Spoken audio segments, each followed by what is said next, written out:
কি বলেছে আপনাকে? ছেলে আমি যখন সকালে আমার হাজবেন্ডকে দেখলাম ওইভাবে মরা ঝুলছে, আমি তো কাজে গেছিলাম, কাজের থেকে এসে দেখছি আমার ডেড বডি ঝুলছে।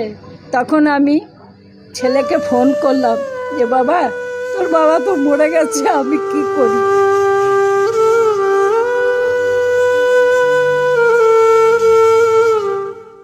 আমি ইন্সপেক্টর সুমিত কুমার বৈদ্য, নিউ ব্যারাকপুর থানার ভারপ্রাপ্ত আধিকারিক। গত কয়েকদিন আগে আমার থানার ক্যাম্পাসে একজন বয়স্ক ভদ্রমহিলা ঘোরাফেরা করছিলেন। তিনি বলেন যে তার স্বামী গলায় দড়ি দিয়ে আত্মহত্যা করেছেন। ডেড বডি তিনি নিতে পারবেন না, কারণ তার কাছে সৎকার্য করবার ক্ষমতা নেই। তার একমাত্র ছেলে, যিনি বাইরে থাকেন, তিনি এই ব্যাপারে ইচ্ছুক নন এবং সেও আসবেন না। আমার তো কোনো উপায় নেই, আমার তো পথে বসিয়ে দিয়ে চলে গেল। তখন ছেলে বলল, তুমি থানার থেকে পুলিশকে ডেকে ডেড বডি লাভারিশ করে দাও। আমি ডেড বডি আনতেও যাব না, আমি পুরাতেও যাব না।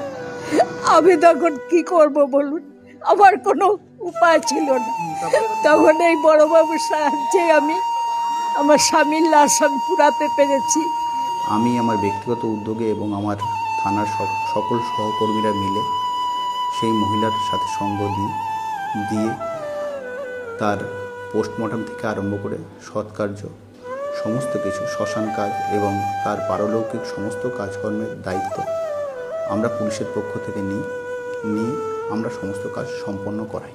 নিউ ব্যারাকপুর থানার সাহায্যে, বড়বাবুর সাহায্যে আমি আমার স্বামীর সবকৃত কাজ করতে পারলাম।